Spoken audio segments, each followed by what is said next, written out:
তার ভক্তিযোগ অধ্যায়, তাতে অর্জুন এবং কৃষ্ণের মধ্যেকার যে কথোপকথন, সেই কথোপকথনে কৃষ্ণকে অর্জুন জিজ্ঞেস করছেন যে 2 রকম ভক্ত আমি তোমার সামনে দেখতে পাই, তার মধ্যে কোন ধরনের ভক্ত তোমার প্রিয় কৃষ্ণ, তুমি আমাকে জানাও। যারা তোমাকে আকারে দেখে তারা, নাকি যারা তোমাকে নির্গুণ একটা চেহারায় দেখে তারা, কারা তোমার প্রিয়? তো এই প্রশ্নের উত্তর দিতে গিয়ে কৃষ্ণ যা যা বলেন সেইটি বলা যেতে পারে আমার জানা বোঝা অনুসারে অন্তত পক্ষে আমাদের দেশের সংস্কৃতিতে, সাহিত্যে ভক্তির প্রথম একটি সুসম্বদ্ধ বিবরণ। এই ভক্তি আসছে। আমি আপনাদেরকে ওই ভক্তিযোগ অংশের কিছুটা অংশ আমার তর্জমায় পড়ে শোনাই।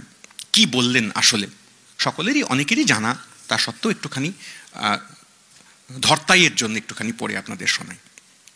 তার আগের অংশে আপনারা জানেন প্রথম অধ্যায়ে কৃষ্ণের সঙ্গে কি কি কথোপকথন হয়েছে, অর্জুনের কি প্রশ্ন তিনি করেছেন, তার বিষাদ এসেছে, সে বিষাদ তিনি অতিক্রম করে চলে যাওয়ার কথা বলেছেন, গান্ডীব ফেলে রাখার তীব্র নিন্দা করেছেন। এ সমস্ত গল্প আমাদের সকলের জানা। করতে করতে ভক্তিযোগ নামক যে অধ্যায়, দ্বাদশ অধ্যায়, সেইখানে পৌঁছে কৃষ্ণ এবং অর্জুনের কথোপকথন এইভাবে যাচ্ছে। বাংলা তর্জমায় পড়ি, আমার করা তর্জমা। প্রশ্ন করছেন অর্জুন, তোমাতে নিযুক্ত থাকে সতত যে ভক্ত, কিংবা যিনি অব্যক্ত অক্ষর রূপে তোমাকেই উপাসনা করে, কে উত্তম যোগবিদ এই 2 ধারার ভিতর? বলো কৃষ্ণ, এ প্রশ্নের সমাধান করে দাও তুমি। এবার শ্রী ভগবান উবাচ, কৃষ্ণ উত্তর দিচ্ছেন, আমাতে আবিষ্ট মন, আমাতেই যুক্ত থাকে যারা অলৌকিক শ্রদ্ধা সহ উপাসনা করে নিয়তই, তারাই আমার চোখে সর্বশ্রেষ্ঠ যোগী জেনে রেখো। কিন্তু যারা ভাবে আমি অনির্দেশ্য, অব্যক্ত অক্ষর, অচিন্ত সর্বত্রগামী, শাশ্বত অচল আর ধ্রুব, সকল ইন্দ্রিয় যারা বেঁধে রেখে নিয়মে নিয়মে সর্বভূতে হিত চান, সমবুদ্ধি সকলের প্রতি উপাসনা করেন আমার যারা, এই মতো শোনো, তারাও আমাকে পায়, এ মতে সন্দেহ মাত্র নেই। আমার অব্যক্ত রূপে আসক্ত যে, তার বেশি ক্লেশ। দেহ অভিমানী যদি দেহহীন অব্যক্তই রত হতে চায়, তবে তার ভাগ্যে লেখা থাকে দুঃখ শুধু। এখানে এসে আমি থামলাম। কৃষ্ণ যা বললেন তার মূল অর্থ দাঁড়াচ্ছে এই যে দুজনেই আমাকে পায়, কিন্তু যে আমাকে আকারে দেখে সে আমাকে সহজে পায়। অন্য যে আমাকে আকারে দেখে না, অব্যক্ত, ব্যক্ত নয়, অক্ষর, এই আকারে যে আমাকে পেতে চায় তার ক্লেশ বেশি। কেন ক্লেশ বেশি? একটা চমৎকার যুক্তি দিচ্ছেন কৃষ্ণ। তার কারণ যেহেতু আমরা দেহী, দেহযুক্ত, তাই দেহী কিছুকে কল্পনা করা আমাদের পক্ষে সহজ হয়। যা দেহী নয় তার কল্পনা করতে গেলে তার ক্লেশ হয় বেশি, ওই রাস্তাটা কঠিন, শক্ত। এই বলে কৃষ্ণ আরো কথা বলবেন। আমি গীতার ভক্তিযোগ আপনাদের কাছে বিস্তারিত পড়ার চেষ্টা করছি না, কিন্তু এই গোটা বয়ান যদি পরে কখনো আপনারা খতিয়ে আরেকবার দেখেন বাড়িতে, যখন যদি সুযোগ হয় কখনো, তাহলে খেয়াল করবেন যে এই গোটা বয়ানে কৃষ্ণ একবারও অনেক কথা বলেন, ভালো ভালো কথা বলেন। সমবুদ্ধি সকলের প্রতি, সকলের ভালো চান, দেশ করেন না, হিংসা করেন না, ভক্তের কি কি বৈশিষ্ট্য তা বলছেন কৃষ্ণ যেখানে। কিন্তু কোথাও কৃষ্ণ এই গোটা বয়ান বলতে বলতে একবারও প্রেম শব্দটা বলেন না। যা যা বলেন সব খুবই গুরুত্বপূর্ণ, আবার বলছি, কিন্তু প্রেম, অকারণ প্রেম, এমনি তার কথা গীতার এই ভক্তিযোগের মধ্যে নেই। যদিও পরে অনেকে যারা ভক্তির তাত্ত্বিক এবং ব্যাখ্যাতা, তারা গীতার এই গোটা বয়ানের ভেতর থেকে প্রেমের কিছু কিছু অনুষঙ্গ, প্রসঙ্গ, ভাবনা, ইশারা এসব আবিষ্কার করে আনবার চেষ্টা করেছেন। কিন্তু মোটের উপরে, ওপর থেকে দেখলে অন্ততপক্ষে বুঝতে পারা যাবে যে গীতার ভক্তিযোগ শেষ পর্যন্ত প্রেমের কথা বলে না। কেনই বা বলবে? কারণ আমরা সবাই জানি গীতার মূল কাজ যা, তা আসলে অর্জুনকে শক্তপোক্ত করা, তাকে সাহস দেওয়া, তার এই যে ক্লীবতা, তার যে বৈরাগ্যের ধরন তৈরি হয়েছে, তার যে গ্লানিবোধ হচ্ছে, তার থেকে তাকে মুক্ত করা, যুদ্ধে তাকে আরো বেশি করে নিযুক্ত করা। ফলে এখানে প্রেমের কথা হয়তো বেমানানো শোনাতো, কৃষ্ণ বলেননি। তাহলে ভক্তির মধ্যে প্রেমের কম্পোনেন্ট, প্রসঙ্গ এলো কি করে? যদি আমরা ধরে নিই, নানা তর্ক আছে।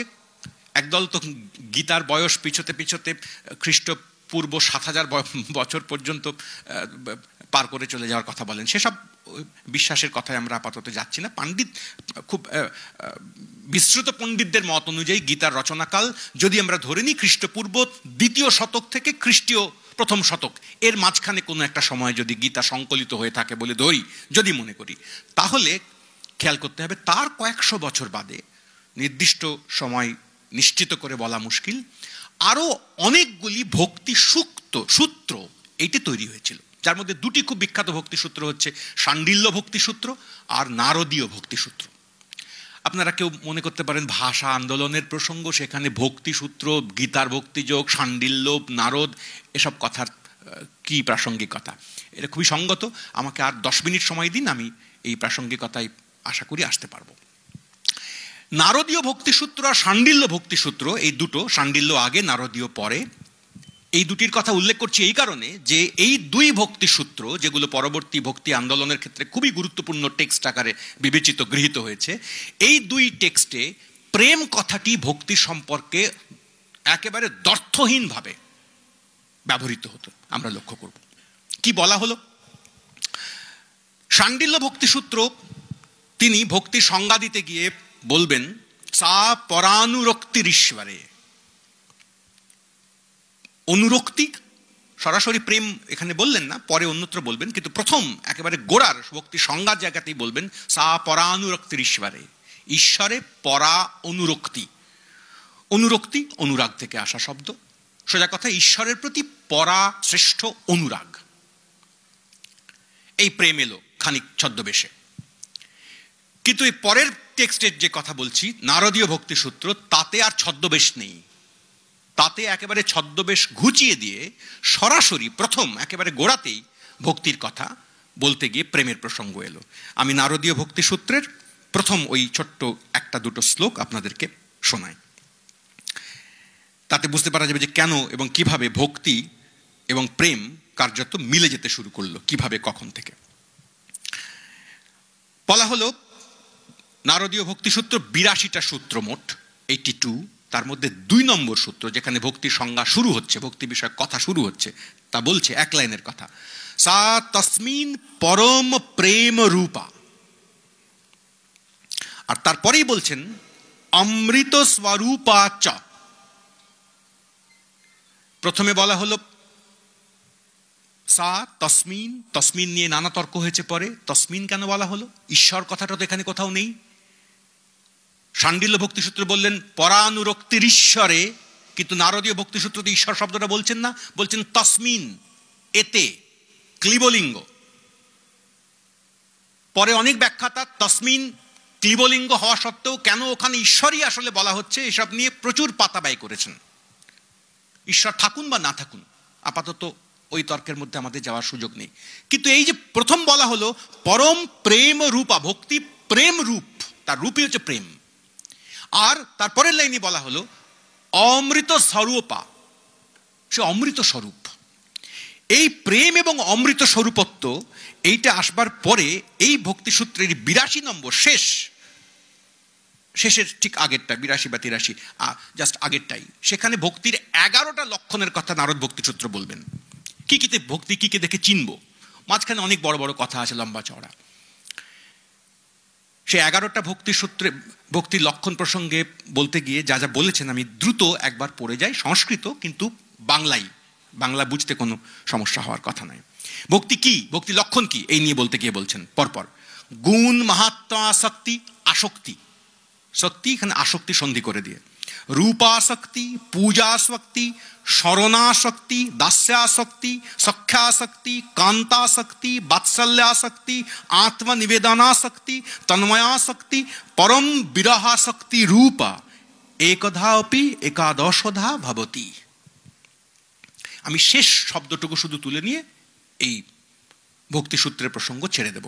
বলা হলো এই প্রথম দিকের গুলো তো আপনারা নিশ্চয়ই শুনেই বুঝতে পারা যাচ্ছে ভক্তির কি কি লক্ষণ। রূপে আসক্তি, পূজায় আসক্তি, স্মরণে আসক্তি, দাস্যে, সখ্যে, কান্তায়, বাৎসল্যে, নানা বিষয়ে আসক্তির কথা বলতে বলতে শেষটি বলছেন পরম বিরহাসক্তি, পরম বিরহেও আসক্তি।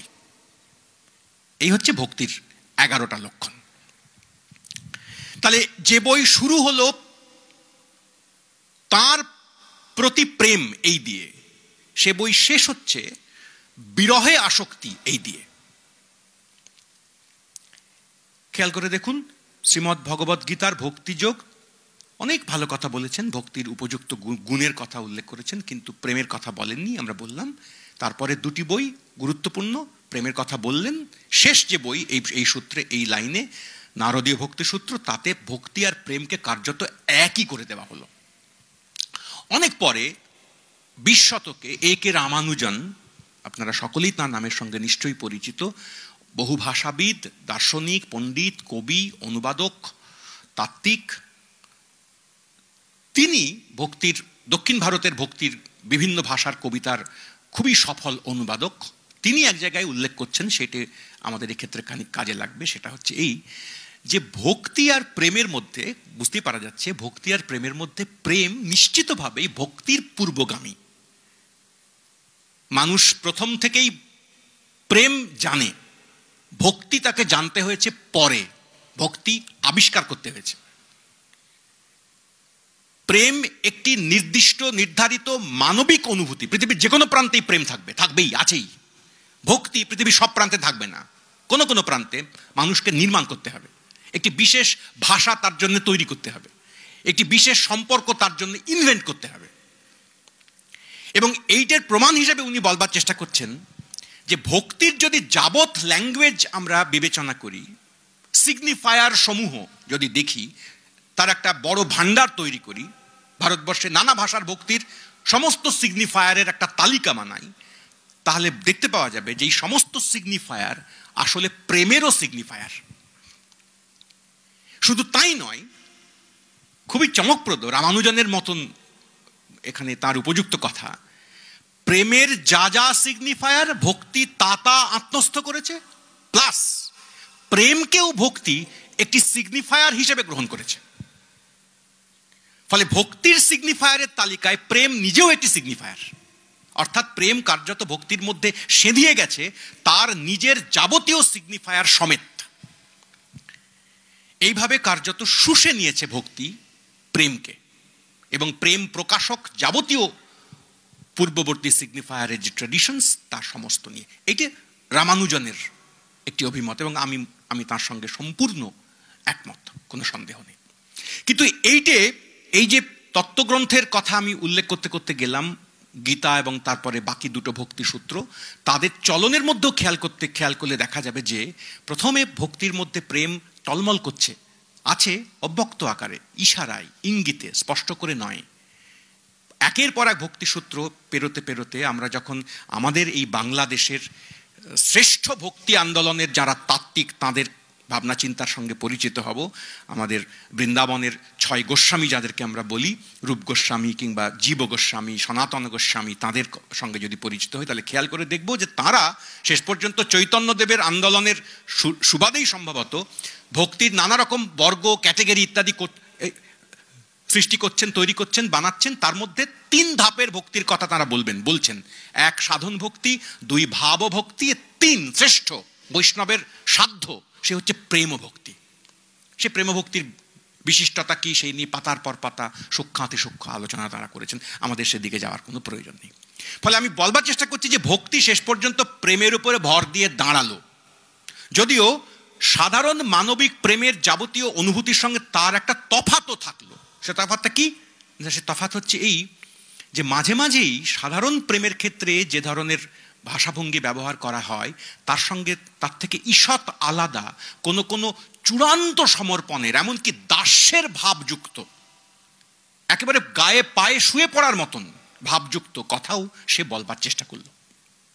এইটা অধিকন্তু, এইটা সাধারণ মানবীয় প্রেমের সঙ্গে প্রত্যক্ষত মিলবে না, জুড়বে না। আর তার সঙ্গে সঙ্গে মানবীয় প্রেমের ক্ষেত্রে একজন নির্দিষ্ট ও চায়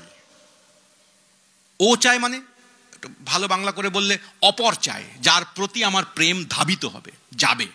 একজন প্রেমিকের নিশ্চিতভাবেই এই একটি অপরের প্রত্যাশা থাকতেই হবে।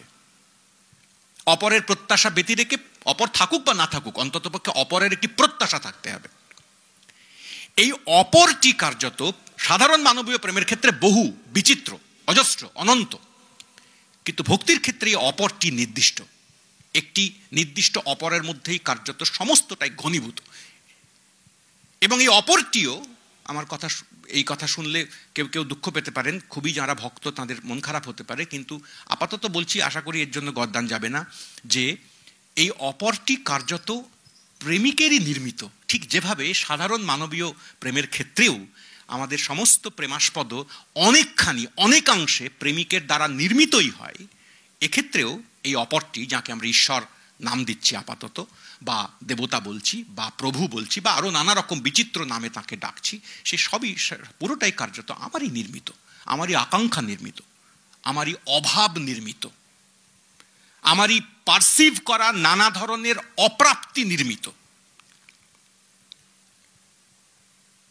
এখানে আমরা ছোট্ট প্রসঙ্গ বলে আমি এই অভাব, অপ্রাপ্তি এবং প্রেমের আকাঙ্ক্ষা, নিজেকে খানিকটা প্রসারিত করে দেওয়ার, খানিকটা প্রণত করবার, কখনো কখনো সেই প্রণামের ঢং সামনে রেখে আসলে প্রণাম নয়, তার সঙ্গে সঙ্গে খুব খানিকটা ক্ষমতাও উল্লেখ করবার নানান প্রচেষ্টা ভক্তির কবিরা করেছেন, যাকে বলে উল্টে পাল্টে জাপটে ধরেছেন, কখনো কখনো এই অপরটিকে নিয়ে খেলেছেন, অপরের সঙ্গে বিচিত্র সম্পর্ক স্থাপন করে করে চলেছেন, এবং সেটা করতে গিয়ে শেষ পর্যন্ত কার্যত তুরীয় এই অর্থে বলছি তুরীয় কথাটা, যে সাধারণ আর 5টা মানবীয় অনুভূতির সঙ্গে সরাসরি তার কোনো তুলনা পাওয়া যাবে না, এই অর্থে তুরীয় বলছি, সেই তুরীয় অনুভূতির মধ্যে তারা চলে যাওয়ার রাস্তা দেখেছেন। এখন এই গোটা ব্যাপারটি প্রসঙ্গে ওই কথাটুকু বলি, আমি কবিতার দিকে চলে যাব। সেই ব্যাপারটুকু হচ্ছে এই, আমার এই বক্তব্যের সঙ্গে, প্রস্তাবের সঙ্গে একমত হওয়ার কোনো দরকার নেই, আমার এইটুকু একটা সাধারণ খুবই সামান্য ভাবনা আকারে দেখলেই হবে আপাতত। সেটা হচ্ছে এই যে দেখুন, মানুষ গঠনগতভাবে প্রেম ব্যতিরেকে, প্রেম কথাটা আবার আমি ছোট অর্থে এখনকার আমাদের পরিচিত শুধু প্রেম অর্থে বলছি না, ব্যাপ্ত অর্থে বলছি, প্রেম ব্যতিরেকে অ্যাটাচমেন্ট, রতি, এটা বরং ঠিক শব্দ হবে। রতি কথাটা ভক্তির ক্ষেত্রেও ব্যবহার হয়েছে আমাদের দেশে। আমি আবার একটুখানি ডাইগ্রেস করছি মাঝখানে। ভক্তি নিয়ে এত যে আলোচনা, তত্ত্ব, কথা ইত্যাদি সমস্ত কিছু হবে, কিন্তু শেষ পর্যন্ত ভক্তি শ্রীমদ্ ভগবদ্গীতা লিখে ফেলার পরেও যখন ভরত তাঁর নাট্যশাস্ত্র লিখছেন, তাতে ভরত যে আমাদের মোট 9টা রসের, মতান্তরে 8টা রসের পরিকল্পনার কথা জানাচ্ছেন, শৃঙ্গার থেকে শুরু করে শেষ পর্যন্ত শান্ত অবধি, এই যে 9টা রসের প্ল্যানিং, তার মধ্যে কোথাও ভক্তি নেই। ভক্তিকে রস হিসেবে ভরত স্বীকৃতিই দেননি। শুধু ভরত নন, ভরতের যারা টিকাকার, পরবর্তী একের পর এক ভাষ্যকার যারা এসেছেন, তারাও কেউই ভক্তিকে রস বলে মানতে চাননি। শুধু তাই নয়, ভরতের পরে 500, 700, 1000 বছর নয়, আমি আরও 1600-1700 শতক পর্যন্ত অলঙ্কার শাস্ত্র নিয়ে যারা কাজ করেছেন, তারা কেউই ভক্তিকে পুরোপুরি রস হিসেবে স্বীকৃতি দিতে রাজি ছিলেন না। ভক্তি রস নয়। কেন নয়? তার কারণ হচ্ছে ভক্তির জন্য করেসপন্ডিং কোনো স্থায়ী ভাব নেই। ভরত যে রসের জন্য 8টা স্থায়ী ভাবের কথা বলবেন, স্থায়ী ভাব থাকবে, প্রিন্সিপাল মুড ভেতরে যা থাকতে হবে, সব মানুষের থাকে, তার থেকেই একটা বিশেষ পারফরমেন্স দেখে হোক, নাটক দেখে হোক, গান শুনে হোক, কবিতা পড়ে হোক, আমাদের একটা আপ্লুত ভাব তৈরি হয়। সেইটার জন্য প্রাকশর্ত হচ্ছে আমাদের ভেতরে, প্রত্যেক মানুষের ভেতরে কতগুলো প্রিন্সিপাল বেসিক মুড থাকা। এই তো ভরতের বেসিক যে আইডিয়া। কিন্তু সেই রকম পার্মানেন্ট বেসিক সব মানুষের মধ্যে থাকতে পারে এমন কোনো ভাব ভক্তির সঙ্গে যাবে না। এইটা ভরতের সম্ভবত আন্ডারস্ট্যান্ডিং ধারণা ছিল। ভক্তি কারো কারো ক্ষেত্রে হয়, কিন্তু স্থায়ী বলা যাবে না তাকে। কেন না? কারণ সব মানুষের মধ্যে তা কমন নয়। এই ব্যারিয়ারটা কার্যত ভাঙতে শুরু করেন যিনি, তার নাম, তিনি আমাদের দেশের বিখ্যাত আলংকারিক কাব্যশাস্ত্রী, তার নাম হচ্ছে মন্মথ ভট্ট। সে মন্মথ ভট্টের বইয়ের নাম কাব্যপ্রকাশ। সেই বইতে ভক্তির একটা ডেফিনিশন তৈরি করেন, এই রসের এলাকার মধ্যে ভক্তিকে জুড়ে দেওয়ার কাজ করেন। কি বলে ওই বইয়ের মধ্যে এইভাবে ভক্তিকে উনি বলেন, এখানে ওই বইতে মন্মথ ভট্ট, যে ভক্তি স্থায়ী ভাব নয়, রসও নয়, কিন্তু ভক্তি হচ্ছে একটা অক্সিলিয়ারি মুডের মতন, সাহায্যকারী। পারিভাষিকভাবে বললে আপনাদের শুনতে এত ভাল লাগবে না, খটোমটো, ব্যভিচারী ভাব। অভিচর এইভাবে ভাঙলে ব্যভিচারী, সঙ্গে সঙ্গে যায়, মূল রসকে তৈরি করবার জন্য, অনুভূত হওয়ার জন্য পাশে খানিকটা সহযোগীর ভূমিকা পালন করে, এই পর্যন্ত। আর তার সংজ্ঞা দিতে গিয়ে বললেন এই যে ভক্তি হচ্ছে রতির দেবাদি বিষয়া, দেবাদি বিষয়ক রতি। রতি মানে অ্যাটাচমেন্ট, অ্যাটাচড থাকার ভাব, রত থাকার ভাব, এই হচ্ছে রতি বড় অর্থে। তো ভক্তিও একরকমের রতি, দেবতাতে রতি। আর এইটা যেহেতু সব মানুষের মধ্যে স্বাভাবিক নয়, কারো কারো ক্ষেত্রে হতে পারে, তাই একে স্থায়ী ভাব বলতে পারবো না। এই পর্যন্ত অ্যালাউ করলেন 11 শতকের তাত্ত্বিক পণ্ডিত বোপদেব, এই মাফ করবেন মন্মথ ভট্ট।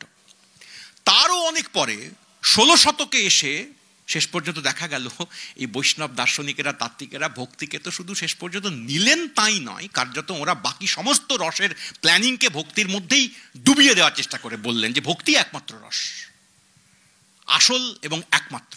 বাকি আর যে সমস্ত রসের আনন্দের প্ল্যানিংয়ের কথা আমরা শুনি বা জানি, সে সবই ভক্তির মধ্যে নিমজ্জিত, তারই পার্ট, অংশ। তো এই কথাগুলো আমি বলছি এই কারণে, এই প্রস্তাবটুকু আপনাদের কাছে রাখবার জন্য হাম্বলি, সেটা হচ্ছে এই যে প্রতিটি মানুষ যে কোনো দেশে যে কোনো কালের, তার গঠনগতভাবে একটি শর্ত হচ্ছে যে তার একটি রতির সম্ভাবনা, যাকে আমি বড় অর্থে প্রেমের সম্ভাবনা বলছি, এটা থাকবেই। মানে একটু একালের ভাষায় তাকে অনুবাদ করে দিলে ব্যাপারটা এরকম শোনাবে কতকটা, যে মানুষ গঠনগতভাবে ভালোবাসতে বাধ্য, এইটা তার স্বভাব। ভালো না বেসে তার পক্ষে থাকাই সম্ভব নয়।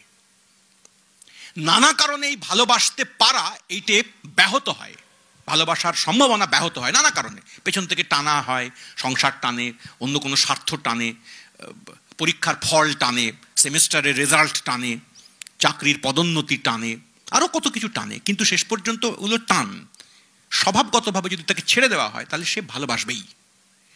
এইবারে এই ভালোবাসার জন্যে মানুষকে পাত্র পেতে হবে। কি ভালোবাসবে? গাছ ভালোবাসবে, ফুল ভালোবাসবে, পাখি ভালোবাসবে, অন্য লোককে ভালোবাসবে, মাটি ভালোবাসবে, ব্লা ব্লা ব্লা, যাকে খুশি ভালোবাসবে। কিন্তু কখনো যদি দেখা যায় যে ভালোবাসারই পাত্র, তার নির্বাচন, সেটাতে ঘাটতি হচ্ছে, ফুরোচ্ছে না, মানে হচ্ছে না, পাওয়া যাচ্ছে না, অ্যাভেলেবল নয়, বা ঠিক যেমন করে চায় তেমন করে অ্যাভেলেবল নয়, তখন সে কি করবে? তখন তার এই এবিলিটি টু লাভ, ভালোবাসবার যে সক্ষমতা, সেইটা তখন উপচে পড়ে। এই উপচে পড়া প্রেম দিয়ে সে ভক্তি তৈরি করে, সে ঈশ্বর বানায়, সে একটা আইডিয়া বানায়, ধারণা বানায়।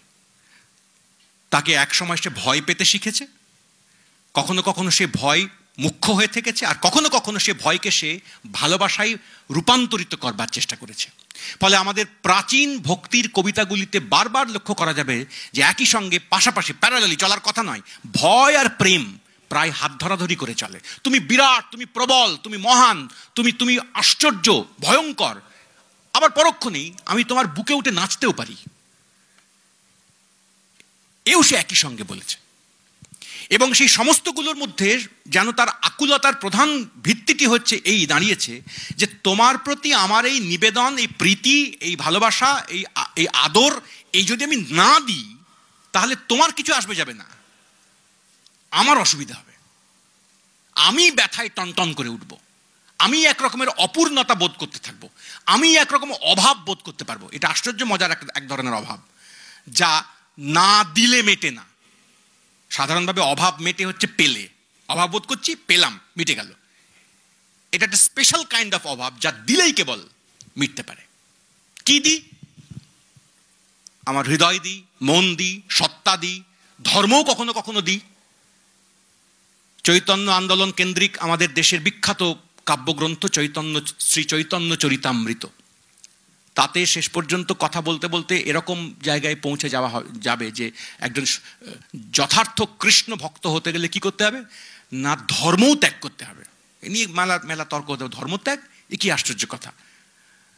ধর্মত্যাগ করতে হবে বলতে গেলে কি ওখানে ইঙ্গিত করা হবে, তার টিকা তৈরি করেছেন অন্য পণ্ডিতেরা। ধর্মত্যাগ বলতে ওখানে ইঙ্গিত করা হচ্ছে যে সমাজ ধর্ম, লোকধর্ম, নানা রকম বাইন্ডিংস, পিছুটান, শর্ত, নিয়মকানুন ইত্যাদি, এইসব ত্যাগ করতে হবে, তারপরে ঝাঁপ দিতে হবে। কত আমাদের দেশের আলাদা আলাদা ভক্তির কবিরা এই জলে ঝাঁপ দেওয়া, মরে যাওয়া, নিজেকে সম্পূর্ণ নষ্ট করে ফেলা, ধ্বংস করে ফেলা, এর কথা প্রাণপণে কাতরের মতন বারবার করে বলেছেন। অর্থাৎ আমি বলতে চাইছি এই যে আমাদের দেশে মোটের উপরে গীতার রচনার সমাপ্ত হওয়ার প্রায় 700 বছর পর থেকে একরকমভাবে ভক্তি এই রকম একটি অভিজ্ঞতা আকারে ঈশ্বর এবং ঈশ্বরের সঙ্গে এক ধরনের পার্সোনাল রিলেশন, ব্যক্তিগত সম্পর্ক তৈরি করার চেষ্টার একটা প্রকোপ বলা যেতে পারে, প্রায় একটা মহামারীর মতন একটা ঘটনা, যেটা তার আগেকার উপাসনা পদ্ধতির মধ্যে, ঈশ্বর পরিকল্পনার মধ্যে ততটা ছিল না। মূলত দক্ষিণ ভারতে এর একটা বিস্ফোরণ ঘটে তামিল ভাষায়, কন্নড় ভাষায়, খানিক মালায়ালাম ভাষায়, তেলুগুতে, গুজরাতিতে, আমি উঠছি উপরের দিকে, হিন্দিতে, কাশ্মীরি ভাষায় এবং পরে বাংলা ভাষাতেও। এরকম একটা ভারতের মানচিত্র যদি খেয়াল করা যায়, যদি তামিল দেশে এটার উৎপত্তির কথা ভাবি, তাহলে একটা অর্ধচন্দ্রের মতন একটা যাত্রাপথ পাওয়া যাবে, এরকম লম্বা করে ঘুরে, কাল অনুযায়ী, সাল অনুযায়ী পরপর সাজাতে থাকি। সপ্তম শতক, তারপর নবম শতক, তারপরে দশম, একাদশ, দ্বাদশ, চতুর্দশ, মীরাবাই, পঞ্চদশ, ষোড়শ, ওদিকে লালদেব তার একটু আগে 14 শতক। লালদেব কাশ্মীরের কবি, তিনিও ভক্তি মার্গেরই কবি, কিন্তু তার ক্ষেত্রে আগমনটা ঘটেছে এই বৃত্তের একটুখানি বাইরে। তার কারণ তার সুযোগটা, তার আবির্ভাবের পেছনে যেমন একরকমভাবে শৈব প্রসঙ্গ খানিকটা ছিল, তেমনি খানিকটা সুফি ট্র্যাডিশন, যা কিনা ওই আফগানিস্তান এখনকার ওই প্রান্ত ধরে খানিকটা চুঁয়ে নেমেছিল এই দিকে। তার আর এক রকমের কত ধরনের দেব পরিকল্পনা এই গোটা অংশটা জুড়ে, কত রকমের শিব, কত রকমের কৃষ্ণ বিষ্ণু, আলাদা আলাদা অঞ্চলে আলাদা আলাদা চেহারা বা রূপ, আঞ্চলিক কতগুলো গল্প সেই সমস্ত রূপের পিছন দিকে ঘাপটি মেরে দাঁড়িয়ে আছে। এর তো বললে আপনারা সবাই সহজেই এটার সঙ্গে রিলেট করতে পারবেন যে আমাদের পশ্চিমবাংলাতেই শিবের কত রকমের রূপ আছে, কত রকমের চেহারা আছে। খ্যাপা, পাগল, বোম্ভোলা, গায়ে ছাই মাখা, চাষা, কৃষক, খানিক লম্পট মাতাল। আমাদের দেশের শিবায়ন কাব্যগুলোর দিকে তাকালে লক্ষ্য করা যাবে যে শিবের এরকম বিচিত্র, এবং সব ক্ষেত্রেই শিব ভারী পেটুক, গোগ্রাসে ভাত খান, ছেলেদেরকে সামনে বসিয়ে তাদের পাত থেকে কখনো কখনো হাত বাড়িয়ে খাবার তুলে নেওয়ার চেষ্টা করেন, মানে এটা চমকপ্রদ। কিন্তু এটাই কি একরকম শিব? ভারতবর্ষের দক্ষিণ দিকে শিব সম্পূর্ণ আলাদা রকমের। লিঙ্গায়েত গোষ্ঠীর যে ভাষার যারা কবি, যাদের কবিতা আমি এক্ষুনি পড়বো আপনাদের কাছে, সেখানে শিবের একই জায়গায় একই ভাষায়, ওই কন্নড় ভাষাতেই, কর্ণাটক অঞ্চলে কন্নড় ভাষাতেই 5-7 জন 10 জন কবির কবিতা যদি পড়ি, প্রত্যেকের কবিতায় শিবের আলাদা আলাদা নাম, সকলেই শিব। কখনো নাম কুড়াল সঙ্গমদেব, কোথাও কখনো নাম চেন্না মল্লিকার্জুন, কখনো নাম গোহেশ্বর, কখনো নাম রামনাথ। এরা সকলেই লিঙ্গায়েত গোষ্ঠীর লোক, বীর শৈব, কিন্তু প্রত্যেকে শিবের চেহারা আলাদা। প্রত্যেকে শিবের সঙ্গে পার্সোনালি কথা বলেন এবং অভিযোগ করেন, গালমন্দ করেন, রাগ করেন, কখনো কখনো নিজেকে সম্পূর্ণ প্রেমিকের মতো তার সামনে বিছিয়ে দেওয়ার কথা ভাবেন।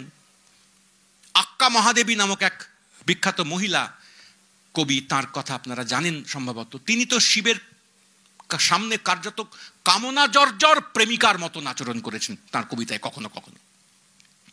কিংবা তামিল ভাষায় আলোয়ার কবি যারা ছিলেন, তামিলের বিখ্যাত একগুচ্ছ, দ্বাদশ আলোয়ার, 12 জন আলোয়ার কবি, তাদের মধ্যে একজন ছিলেন আন্ডাল।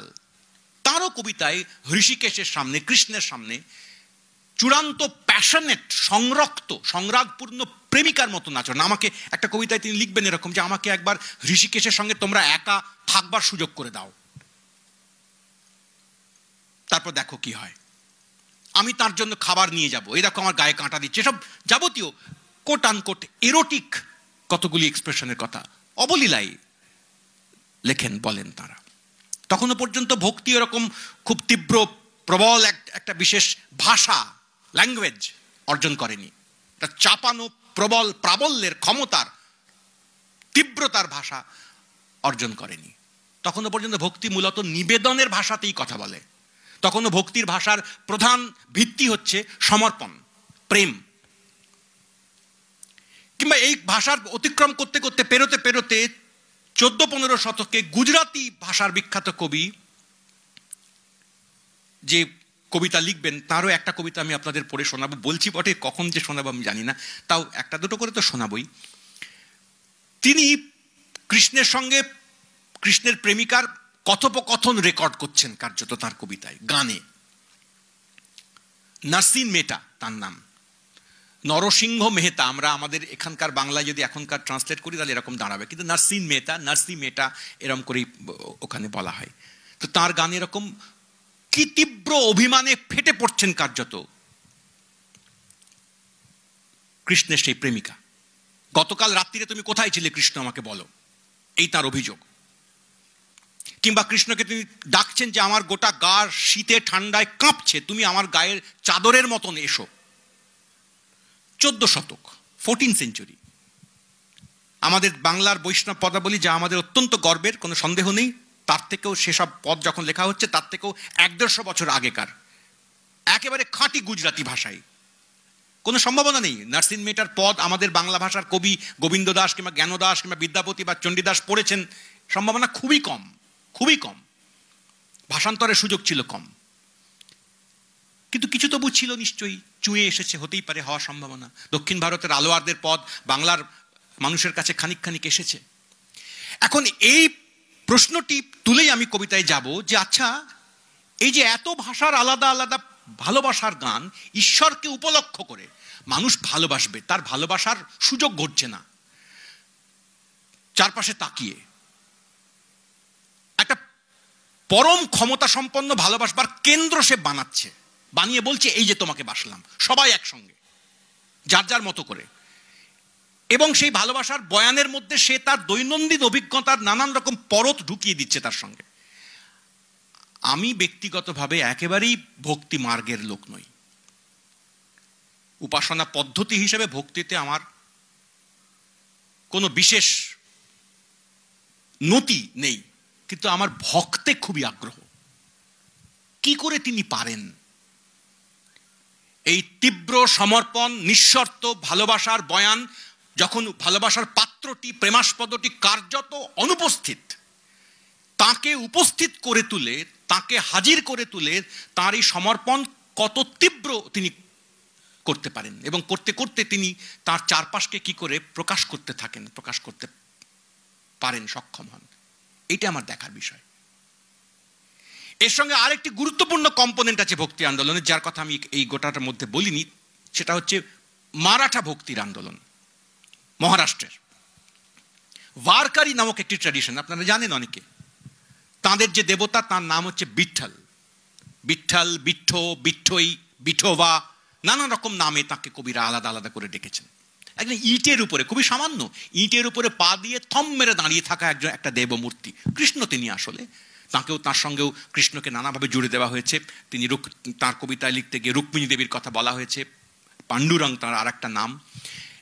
তার সঙ্গে গীতাকে যুক্ত করা হয়েছে কখনো কখনো, কিন্তু তিনি ওইরকম একটা খুব সাধারণ লোক, ইটের উপরে পা দিয়ে তিনি দাঁড়িয়ে রয়েছেন। বিঠ্ঠলের মধ্যে আসলে ইট, এইটা লুকোনো আছে। কিন্তু এই দেবতাকে সামনে রেখে যারা কবিতা লিখেছেন তারা অধিকাংশই অস্পৃশ্য।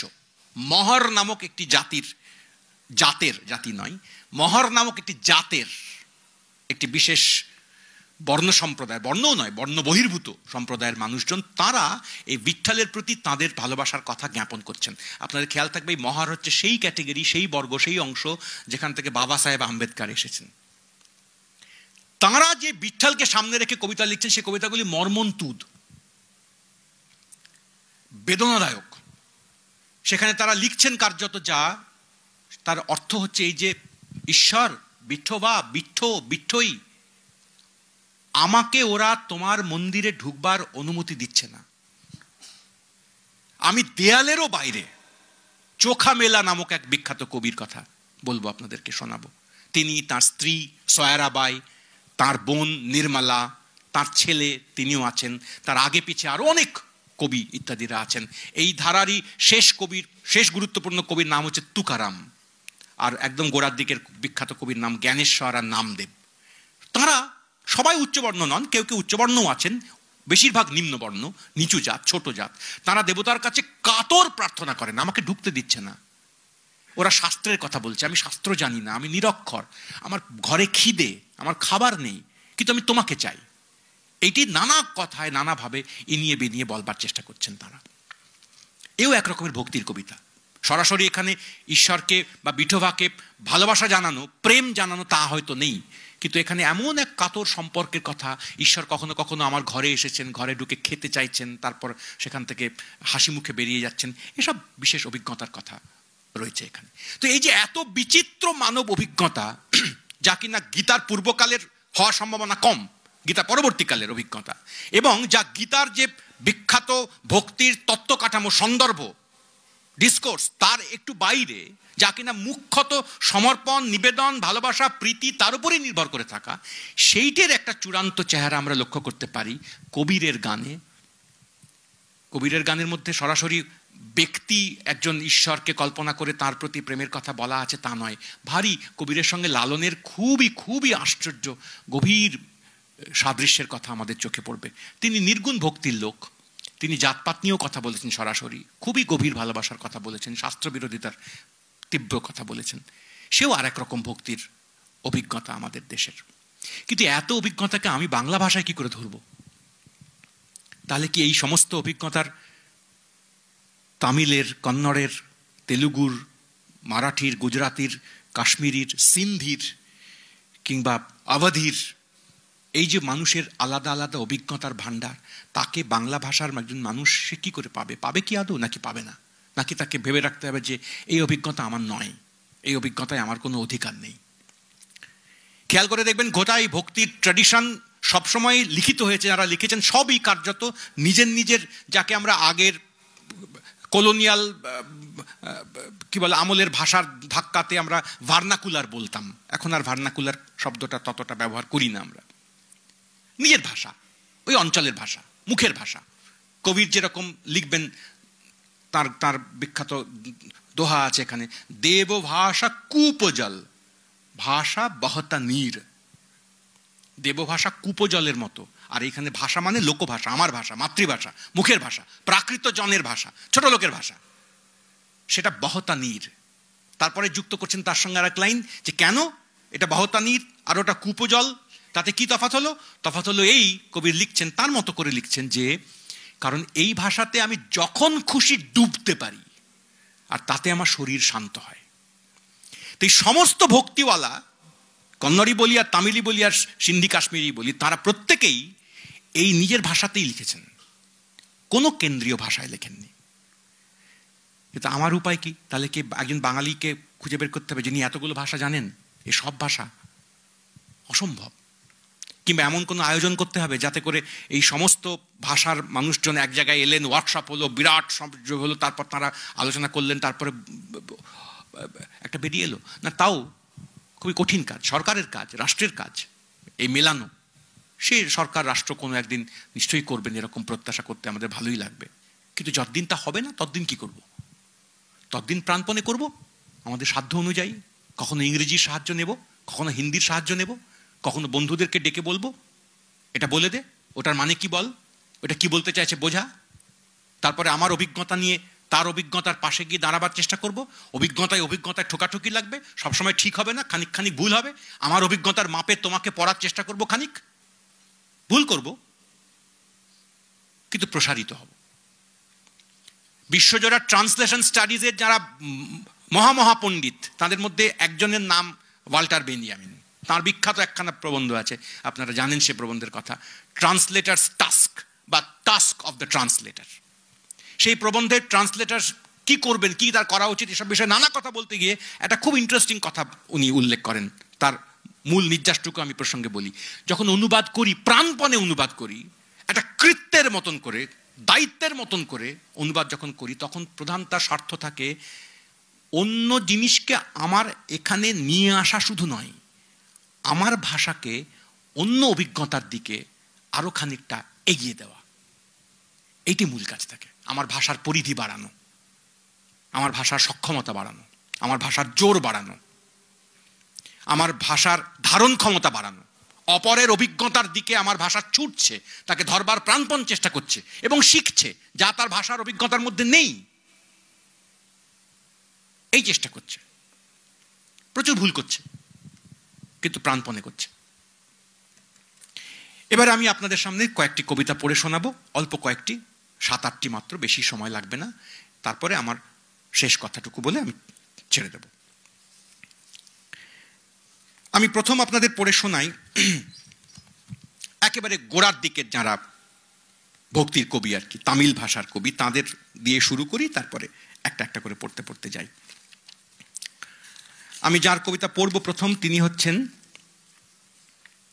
নম্মালোয়ার, আলোয়ারদের কবি, আলোয়ার গোষ্ঠীর কবি, খুবই সম্মানিত, একদম গোড়ার দিকের আলোয়ার কবি। তার ছোট্ট একটি কবিতা, সবই কৃষ্ণকে নিয়ে লেখা। আলোয়ার কবিদের যাবতীয় কবিতাই মূলত কৃষ্ণকে নিয়ে। এইসব কবিতা আমাদের এখনকার কবিতা পড়ার যে অভ্যেস বা ট্রেডিশন, তার সঙ্গে পুরোপুরি মিলবে না, খানিক খানিক খরখরে লাগবে। এক তো অনুবাদ বলে, দুই অভিজ্ঞতার ধরন বয়ান খানিক পৃথক তাই বলে, ফলে খানিকটা কম আমাদের কবিতার মাপ থেকে।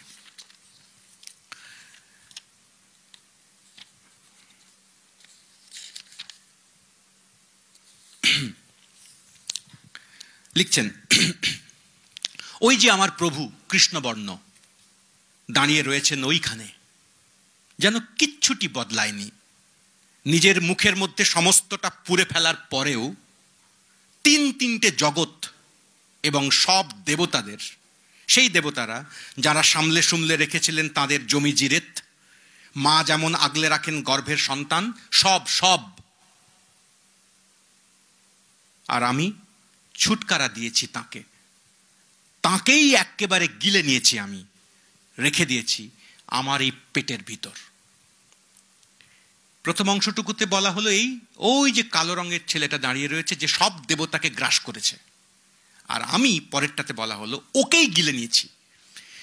খুব চমৎকার একটা ইংরেজি অনুবাদের বই আপনারা দেখতে পারেন কখনো, ভক্তি কবিতার সংকলন। সে বইটির নাম দিয়েছেন অনুবাদকেরা ইটিং গড।